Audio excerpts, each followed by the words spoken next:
안녕하세요. 저는 올해 30대 초반의 여자이고 결혼한다고 신혼집까지 사놓았다가 결국 지난달에 파혼하게 된 저희 이야기를 해보려고 이렇게 찾아왔습니다.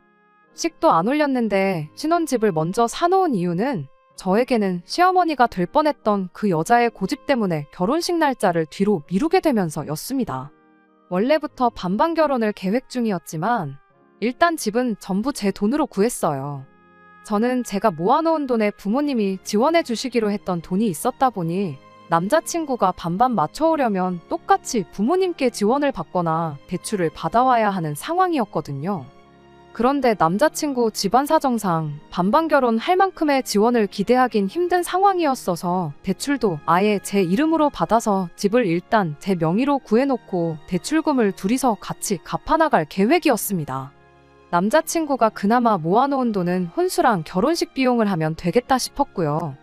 어차피 결혼할 건데 뭐가 문제겠냐 싶다가 혹시 몰라서 공동명의 안 하고 제 이름으로 집을 해놓은 게 신의 한 수가 될 줄은 몰랐네요. 이제 와서 생각해보면 그런 집에 며느리로 들어가 그런 시어머니와 한 가족이 되는 것보다 이렇게 파혼해서 영원히 남이 되어버린 게 참 하늘이 도왔구나 싶은 생각이 듭니다. 결혼을 약속했던 남자친구와는 연애를 꽤 오랜 기간 했습니다. 파혼은 지난달에 했지만 저희가 결혼 이야기 오가기 시작한 게 벌써 작년 초의 일이에요. 양가에도 결혼 허락은 물론 상견례까지 마친 상황이었고 결혼식 날짜까지 나와서 청첩장만 돌리면 되는 상황이었습니다. 그런데 시어머니가 될 뻔한 그 여자가 난데없이 결혼식을 한참 뒤로 미뤄야겠다고 말을 꺼내왔습니다. 결혼을 하지 말라고 반대를 하는 건 아니었으니 남자친구를 통해 어머님이 대체 왜 그러시냐고 좀 알아와 보라고 부탁을 했어요. 그래도 처음 결혼식을 미루게 된 이유가 그때는 그나마 어느 정도 납득 가능한 이유였습니다. 며칠이 지나서 남자친구가 대답해주기를 제 나이가 29이라서 어머님이 불편해 하신다고 말을 해주더라고요. 내 나이가 뭐가 어때서 그러냐고 했더니 왜 아홉수에는 떨어지는 낙엽도 조심하라고들 하지 않냐면서 어머니가 옛날에는 아홉수면 이사도 안 나갔다고 그런데 어떻게 일륜지대사인 결혼식을 올릴 수 있겠냐며 절대 올해 결혼하는 건 꿈도 꾸지 말라고 했다는 겁니다. 저는 어이가 없었어요.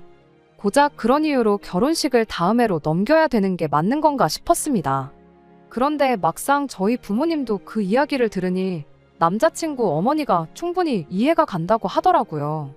그런 거 안 믿는 사람한테야 미신이지 믿는 사람한테는 당연한 거 아니겠냐고요. 그리고 오히려 내년에 결혼하는 게 저한테 잘 된 거라고 하시더라고요. 나는 짜증이 나서 죽겠는데 잘 된 일은 뭐가 잘 된 일이냐고 부모님 앞에서 툴툴거렸어요. 저희 부모님께서는 그게 아니고 원래 딸내미 결혼하는데 뭐 하나 못 해주는 게 늘 마음에 걸렸는데 내년으로 결혼이 미뤄지면 이야기가 다르다고 말을 하시더라고요. 어디서 목돈 들어올 것도 있고 적금 만기되는 것도 있어서 내년에는 자금적으로 여유가 있으시다고 결혼 미뤄진 김에 저한테 돈을 최대한 많이 지원해 주실 생각이라고 하셨어요. 물론 결혼식 안 미뤄지고 정상적으로 결혼했다고 하면 다음 해에 돈 들어오면 저한테 똑같이 주실 생각이셨어요. 부모님 말씀은 똑같은 돈을 결혼하고 나서 받아가는 것보다 결혼 전에 가져가는 편이 더 생색이 나지 않겠냐며 좋은 게 좋은 거라 생각하라고 하셨죠. 돈 얼마 때문에 제 마음이 풀려서 결혼을 미룬 것처럼 보일 수도 있겠지만 그런 것보다 저도 신경 쓰기 시작하니까 아홉수라는 게 계속 마음에 걸리기도 했습니다. 아홉수고 나발이고 싹 다 무시하고 고집 부려서 강행했다가 정말 만에 하나 무슨 사소한 사건이나 사고라도 생기게 된다면 괜히 그게 아홉수의 결혼을 강행한 제 책임이 될 것 같기도 하고 저희 부모님 말 맞다나 안 믿는 사람한테나 미신이지 집에서 일부러 문지방도 안 밟으려고 피해 다니는데 괜히 그런 거 믿는 사람이 있겠냐 하는 생각도 들었어요. 그래서 그때는 그냥 좋게 좋게 넘어갔어요.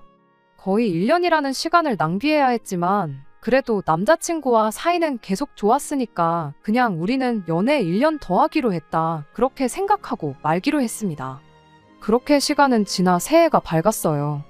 정초에 정신없이 지내고 그러다 설연휴까지 보내고 명절 때 저희 이모가 아는 분 중에 정말 용한 분이 있다고 하여 날 잡고 부모님과 거기 다녀와서 결혼식 날짜를 받았어요.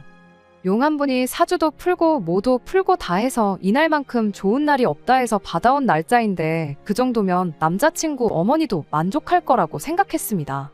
날짜는 지금 제가 이 사연을 적고 있는 시점으로부터 한 달 전이고요. 용하다는 그분이 결혼하기 좋은 날짜라고 했지 제가 결국엔 결혼식장 입구도 못 밟아보고 이렇게 파혼하게 될 건지는 모르셨나 봐요. 지금에 와서는 무슨 좋은 꼴 보겠다고 질질 끌다가 이렇게 파혼을 하게 되었는지 싶네요. 아무튼 예상대로 남자친구 어머니도 용한분한테 날짜 받아왔다고 하니 이번엔 날짜를 가지고 딱히 뭐라고 하지는 않았어요. 애초에 결혼을 반대한다고 결혼 날짜를 미루란 게 아니었으니 이번만큼은 미루는 일 없이 빨리 결혼해서 둘이 행복하게 살라고 좋은 말까지 해줬습니다. 그 후로 저희도 훗날로 미뤄두었던 결혼 준비에 박차를 가하기 시작했어요. 결혼식까지는 몇 달이나 시간이 남은 상황이었지만 부모님이 말씀하셨던 그 목돈도 들어왔고 집값이랑 물가라는 게 또 어떻게 되는지 모르니 미리 해놓을 수 있는 건 미리미리 해놓자는 계획이었어요. 집은 결혼 준비 다 끝나고 나서 최대한 천천히 알아보려고 했는데 어쩌다 보니 저랑 남자친구 출퇴근하는데 정말 완벽한 위치에 급매로 나온 아파트를 하나 찾게 되었습니다. 다만 돈이 조금 모자란 상황이었어요. 앞서 말씀드렸던 것처럼 원래는 반반 결혼을 하기로 했었는데 저희 집에서 지원을 해주면서 남자친구 돈이 한참 모자란 상황이었거든요. 남자친구가 대출 받아온다는 거 이래저래 생각하다가 일단 우리 집에서 대출까지 받아서 일단 4명의로 집부터 구해놓기로 결정을 내렸습니다. 그렇게 2달이 또 지나서 집도 완전히 제 소유가 되었어요. 리모델링까지 하기에는 자금적 여유가 없었지만 집을 미리 구한 만큼 시간적인 여유가 있었지요. 그래서 퇴근 후에 시간 나는 대로 조금씩 저희가 직접 할 수 있을 법한 것들은 셀프 리모델링을 하기로 했습니다. 저도 남자친구도 손재주에는 자신이 있는 편이었다 보니 전문 지식이나 기술이 필요한 것들만 아니면 웬만한 것들은 시간이 걸리더라도 직접 할 수 있겠더라고요. 같이 집 고치고 그러면서 진짜 이제 결혼식만 올리면 되겠다 싶을 만큼 모든 준비가 끝이 났습니다. 그때까진 행복하기만 했지 또 말도 안 되는 이유로 결혼식을 미뤄야 하는 일이 생길 줄은 생각도 못했어요. 남자친구한테 위로 나이차가 7살 많은 형이 한 명 있습니다. 원래는 오래전에 결혼했다가 배우자를 두고 다른 여자랑 집에서 놀아나다 걸리는 바람에 이혼을 당했다고 해요. 남자친구랑은 나이차도 있고 해서 그렇게 각별한 사이도 아니었다 보니 그게 무슨 문제가 되겠나 싶었죠. 작년에 결혼식 미루게 될 줄 모르고 결혼 준비 시작했을 때 인사 정도만 드렸고 그때도 사람 자체가 저랑 도무지 성향이 맞지 않는 사람이라 저도 딱히 남편 될 사람의 형제라고 해서 억지로 가깝게 지내고 싶은 생각도 없었습니다. 말을 엄청 얄밉게 하는 사람이었어요. 상견례 자리에 어쩌다 보니 같이 자리를 하게 되었는데 양가 어른들 말씀 나누시는데 자기도 집안어른이라고 중간에 말 흐름을 툭툭 자르고 쓸데없는 소리를 한마디씩 섞는 그런 사람이었어요. 양가 어른들 말 자르는 것도 자르는 거지만 바람피다 걸려서 결혼에 실패한 사람이 결혼해서 행복하게 살려면 남자는 이래야 한다. 여자는 이래야 한다. 그걸 못하면 결혼은 하는 게 아니다. 혼수를 두는 게 참 어이가 없었어요.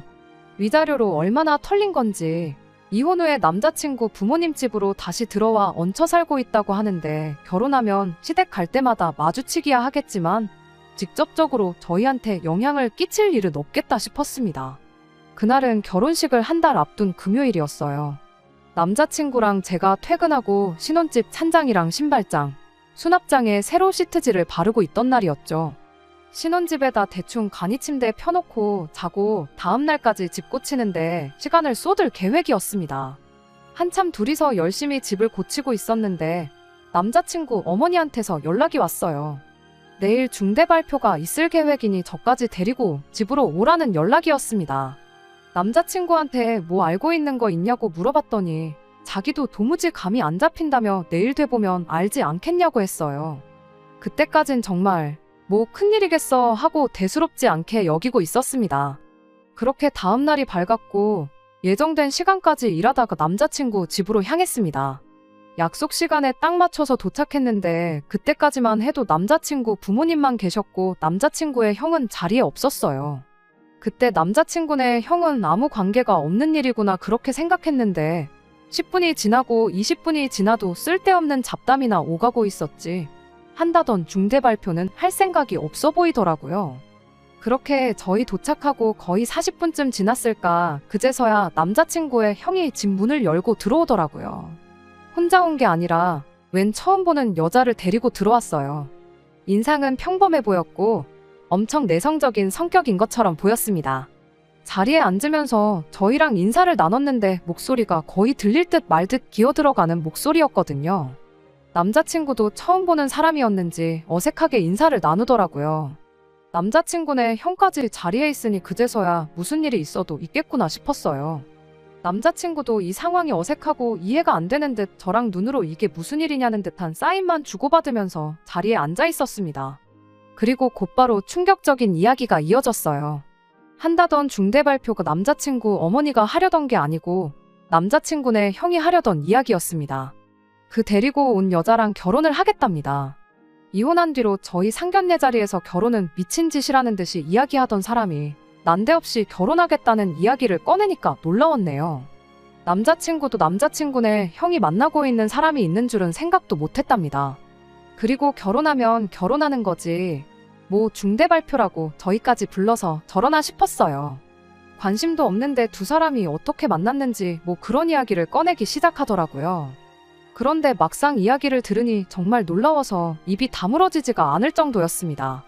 두 사람이 하루 이틀 만나고 충동적으로 결혼하는 게 아니었어요. 이미 서로를 알고 지낸 지는 5년도 더 넘었다고 하더라고요. 그런데 5년 전이라 하면 남자친구네 형이 이미 결혼 생활을 하고 있던 시기였거든요. 알고 보니 정말 평범하디 평범하고 내성적이고 조용해 보이는 그 여자가 그때 당시 남자친구네 형이 바람을 피우던 그 상대방이라고 하네요. 그렇게 애틋한 사이였으면 이혼하고 바로 결혼을 하면 되는 거지. 왜 이혼하고 몇 년이나 지난 지금 시점에 와서 결혼 이야기를 꺼내는가 싶었는데 이어지는 대화에서 그 이유를 알게 되었고 그 이유가 더욱더 충격적이었습니다. 바람을 피던 그 당시에 그 여자도 가정이 있던 사람이었다고 해요. 남자친구네 형은 곧바로 소송 걸리고 이혼을 당했는데 그 여자 쪽에서는 남편 되는 사람이 부처님이라도 되는 건지 여자를 용서해주고 그냥 결혼 생활을 이어갔다네요. 그런데 그 이후로도 몰래 남자친구네 형하고 계속 만남을 가지고 있었고 그러다 결국 또다시 꼬리를 밟혀서 결국 이혼을 당했다는 겁니다. 산 넘어 산이라고 거기서 끝이 아니었어요.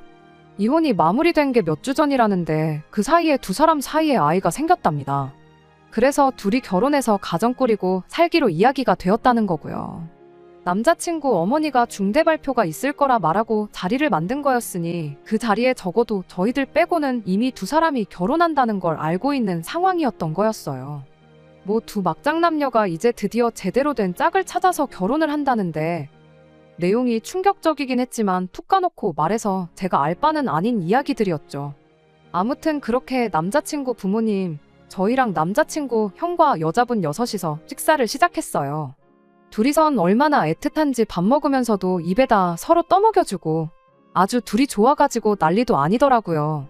식사가 끝나고 나서는 차 마시면서 두 사람 꽁냥대고 있는 거 구경만 하고 있었어요. 뭐 중대 발표라더니 별것도 아닌 이야기였네 싶었고 저희가 더 있을 이유도 없는 것 같아서 저희는 그럼 이만 돌아가 보겠다고 자리에서 일어났죠. 그런데 남자친구 어머니가 너네한테는 따로 할 말이 있다며 저희를 불러세웠어요. 또 무슨 할 말이 남았나 싶었는데 남자친구 어머니가 세상 천하에 말도 안 되는 부탁을 해왔습니다. 다음 달에 있을 저희들 결혼식을 첫째를 위해서 양보해 줄 수 있냐고 물어왔거든요. 처음에는 제 귀를 의심했어요. 양보라니 무슨 말을 하시는 거냐고 이해가 잘 안 된다고 곧바로 되물었지요. 말인즉슨 저희가 결혼하려고 알아본 스드메며 모든 것들부터 해서 결혼식장 예약해놓은 것까지 말 그대로 고스란히 남자친구 형한테 양보를 해달라는 소리였어요.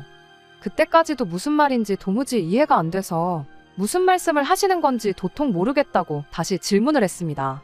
그랬더니 남자친구 어머니가 한다는 소리가 사실 원래대로였다면 작년에 벌써 결혼식을 올렸을 싸이 아니겠냐고.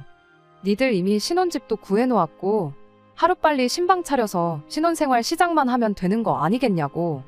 사실상 1년 반이나 이렇게 살았으면 이미 부부나 마찬가지인데 결혼식을 올리고 말고가 뭐가 그렇게 중요하냐고. 올려도 천천히 올리면 되는 거 아니겠냐고 하더라고요. 첫째 아가가 벌써 뱃속에 아이도 생겼고 지금이야 멀쩡하지만 3개월 지나면 배불러 오는 거 순식간인데 인생에 한 번뿐인 결혼식인데 가장 예쁠 때 하고 싶지 않겠느냐는 말도 안 되는 소리를 하더라고요. 남자친구가 거기서 단호하게 한마디 해줬으면 좋았겠지만 충격을 먹은 건지 아무 말도 못하고 가만히 앉아만 있었어요. 이래선 안 되겠다 싶어서 제가 말을 꺼냈죠. 원래대로면 작년에 올렸을 결혼을 누구 때문에 미룬지 기억 안 나시냐고요. 어머님 때문에 저희가 결혼식을 거의 1년 반을 넘게 미룬 건데 무슨 말을 그렇게 하냐고 했어요. 그리고 인생에 한 번 있는 결혼식이라니 그게 무슨 소리냐고 고개 돌려서 두 사람 한 번씩 흘겨보면서 이미 벌써 한 번씩 다녀온 사람들이지 않냐고 한마디 했어요. 그랬더니 그 조용했던 여자가 둘이서 하는 결혼식은 처음 아니냐고 제 말을 딱 자르더라고요. 아니 그럼 뭐 멀쩡한 부부들은 살면서 2번, 3번씩 결혼식을 올리냐고 되받아쳐졌죠. 제가 나이가 제일 어렸지만 제 말의 기분은 나빴을지언정 틀린 말은 아니니 거기다 대고 또 뭐라고 말은 못하더라고요. 사실 기분 나쁘라고 받아쳐준 말이 맞기도 했고요. 아무튼 저희는 결혼식을 절대로 양보할 생각 없고 또한 저 두 사람들 때문에 우리 결혼식 날짜를 또 미룰 생각 없다고 딱 잘라 대답했어요. 그러지 말고 이제 한 가족인데 좋은 방법이 있는지 상의해보자며 붙잡길래 저는 제 할 말 다 했고 말 맞다나 아직 식도 안 올렸는데 가족은 무슨 가족이냐고. 절대로 목에 칼이 들어와도 제 생각은 바뀌지 않을 거라 단호하게 한마디 말하고 그 길로 자리에서 일어나 남자친구 데리고 집에 돌아왔습니다. 집에 돌아오는 길에 남자친구는 아무 말도 하지 못하고 있었어요. 그때까지만 해도 남자친구가 형이랑 어머니 때문에 엄청 충격을 받았나 보다 싶어서 안쓰럽기까지 했지요.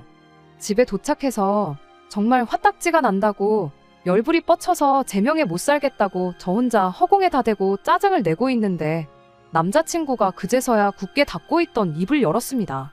차라리 자기 가족들한테 시원하게 욕이라도 했으면 제가 미안해서라도 더 이상 아무 말도 안 하고 열받는 거 속으로 눌러 참았을 텐데 남자친구는 거기서 말도 안 되는 부탁을 한 자기 가족들이 아니라 저한테 화를 내기 시작했어요. 저보고 그렇게밖에 말을 할 수 없었냐고요. 그때까지만 해도 내 남편 될 사람이니까 나랑 가정을 꾸릴 사람이니까 자기 형이랑 부모님 앞에서 막말을 하던 제 말투를 가지고 한마디 하는 줄 알았습니다. 그런데 그게 아니라 다 같이 머리를 맞대면 다른 방법을 강구할 수 있지 않았겠냐는 어린 반푼어치도 없는 소리를 하고 있더라고요. 팔은 안으로 굽는다고 중요한 상황에서 자기 가족들 편을 들은 거예요. 저도 그때부터는 어이가 없어서 다른 방법이라니 뭐 거기서 어떤 방법을 제시했어야 되느냐고 남자친구한테 화를 내면서 따지듯 물었습니다. 다른 방법이 있기는 뭐가 있었겠냐고. 사이즈 보니까 이미 우리한테 결혼식 양보하라고 말하려고 작정하고 자기들끼리 입 맞춰놓고 우리를 자리에 불러낸 거 딱 보면 모르냐고 했더니 남자친구도 할 말이 없는지 또 어금니 꽉 깨물고 고개 숙인 채 바닥만 보고 있더라고요. 그러다가 뭐 엄청난 방법이 생각이 났는지 그럼 양보를 안 하더라도 차라리 그날 합동 결혼식을 하면 어떻겠냐고 제안했으면 되는 거 아니었냐고 하더라고요. 예식 순서만 조금 바꿔서 신랑 신부 입장하고 나서 그 다음에 형님네가 입장을 하면 형제가 우애도 좋아 보이고 그림이 참 좋지 않겠냐면서 마치 그때부터는 자기가 엄청난 해결 방법을 찾아낸 듯이 말을 청산유수로 쏟아내더라고요. 어차피 형이랑 그 여자분 떳떳한 결혼식도 아닌데 하객이 와봐야 얼마나 오겠냐고. 그리고 자기는 형제니까 자기의 하객이 곧 형님네 하객이 되는 거 아니겠냐며 두 사람 새 출발하는데 여러 사람들한테 축하받는 게 그림이 더 좋지 않겠냐고 말도 안 되는 헛소리를 자기 혼자 신이 나가지고 떠벌떠벌. 남자친구는 그 뒤로 10분간 말도 안 되는 소리를 늘어놓기 시작했어요. 듣다 내가 이딴 놈하고 결혼하겠다고 1년 반을 기다린 건가 싶었고 내가 사람을 봐도 한참 잘못 봤구나 싶었습니다. 똑같은 말만 반복하면서 몇 번을 싸운지 모르겠어요. 그렇게 썩 각별한 사이도 아니었으면서 왜 자꾸만 자기 형이 불쌍하지도 않냐고 따지고 들고 결혼하면 앞으로 한 가족이 되어서 계속 교류할 사이인데 이참에 우리가 선심 한번 써주면 형님 쪽에서도 우리한테 큰 신세진 기분이 들지 않겠냐고 그게 나중에 우리한테 어떻게 돌아올지 모르지 않냐고 하더라고요. 기본은 우리 결혼식이 메인이라고 아주 잠깐만 두 사람한테 시간 내주면 되는 건데 왜 그걸 이해를 못 해주는지, 너가 그렇게 속이 좁은 사람인 줄은 몰랐다고 실망이라고 억지를 부리는 겁니다. 말 한 번 잘했다고 니네 형님이나 그 여자나 똑같은 것들끼리 눈 맞아서 자기들 가정도 내팽개쳐버린 뻔뻔한 사람들인데 그깟 결혼식 같이 하게 해줬다고 우리한테 눈꽃만큼이라도 고마워할 것 같냐고 따졌죠. 그랬더니 이어진 남자친구의 말이 더 충격적이었네요. 그게 뭐가 잘못된 거냐고, 서로의 진정한 짝을 늦게 만났을 뿐이지, 그리고 그 타이밍이 늦었을 뿐인 거지 하면서 상간남 상간녀끼리 결혼하는 걸 두고 그걸 옹호를 하고 있더라고요. 무엇보다 충격적이었던 건 남자친구가 배우자를 두고 바람을 피는 걸 가지고 그게 뭐가 대수냐는 듯한 생각을 가졌다는 것이었어요.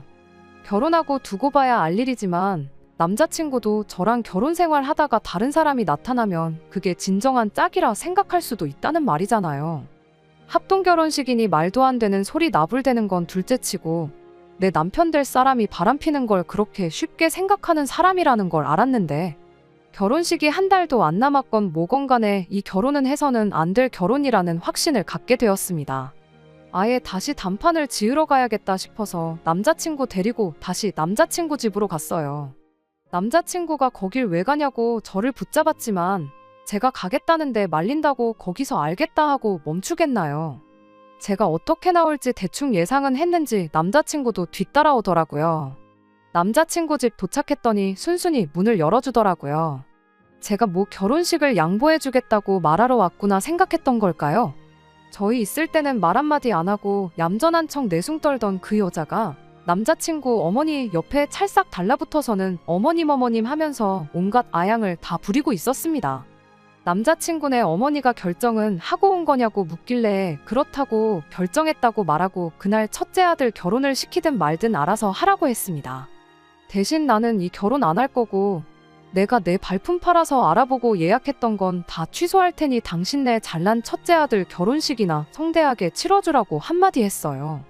장남자리가 좋긴 좋은 건가 보더라고요. 제가 대놓고 파혼하겠다고 선언을 했는데 거기다 대고 예약해놓은 건 취소할 필요가 있느냐고 눈 하나 깜빡 안 하고 그냥 내버려두면 안 되겠냐고 저를 설득하려 들더라고요. 그 와중에 남자친구가 저를 뜯어말리면서 잠깐 진정 좀 하라고 하더라고요.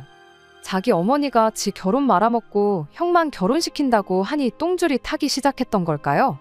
그 자리에 내 편도 없었지만 남자친구 편도 한 명 없었는데 그 와중에도 애쓰면서 자기 가족들한테 합동결혼식 이야기를 꺼내더군요. 형님네랑 같이 합동결혼식 올리는 쪽으로 둘이서 이야기 잘하고 있었으니까 잠깐 자기한테 시간을 좀 달래요. 아니, 결혼할 상대인 내가 안 하겠다고 집까지 쳐들어와서 깽판을 놓고 있는데 그 와중에도 저를 설득할 자신이 있던 걸까요? 어이가 없어서 정신 좀 차리라고 한마디 하려는데 남자친구 어머니도 그렇고 남자친구 형도 그렇고 그거 참 묘한이라면서 맞장구를 치더라고요. 이 집구석이 정상적인 집구석은 아니로구나 싶었습니다. 그 와중에 남자친구 형이 하는 말이 우리도 그냥 꽁으로 결혼하겠다는 건 아니라면서 만약에 합동결혼식 하는 걸 허락해주면 그날 자기들 앞으로 들어온 축의금은 전부 저한테 주겠다고 설득을 하려고 들더라고요. 정말 화가 머리 끝까지 난다는 말이 무슨 말인지 알겠더라고요. 눈앞에 뵈는 게 없다는 말도요. 이젠 결혼식 양보해줄 필요 없다고 해도 파혼할 거고 합동결혼식인지 뭔지 그딴 거 안 한다고 해도 파혼할 건데 선심 쓰는 척 하지 말라고, 상간남 상간녀끼리 결혼한다는데 그걸 축하해주러 올 하객이 있기나 하겠냐고 그냥 니들끼리 결혼해서 받은 축의금으로 부침개를 부쳐먹던 죽을 써먹던 니들 필요한데 쓰라고 했습니다. 한마디 호통을 치고도 분이 안 풀려서 과일 뜯어먹고 있던 상도 엎어버리고 그 집구석을 뛰쳐나왔어요. 결국 그렇게 미루던 결혼식은 아예 없던 일이 되어버렸습니다. 집도 그냥 내놨어요. 위치도 좋고 투자 가치도 좋아서 제가 그냥 살면 살았겠지만 잠깐이나마 거기서 행복한 결혼 생활을 꿈꾸었던 게 생각나서 정이 떨어져서 못 살겠더라고요. 연애했던 시간은 제쳐두고서라도 결혼식을 1년 반 미뤘던 게 오히려 하늘이 저를 도운 거라고 생각하려고요. 상간남 상간녀 불륜 집구석에 멀쩡한 제가 며느리로 들어가기엔 제가 너무 아깝잖아요. 끝까지 들어주셔서 감사합니다. 오늘의 사연은 여기까지입니다. 구독과 좋아요, 알람 설정 부탁드리고 더 좋은 사연으로 다시 찾아뵙겠습니다. 감사합니다.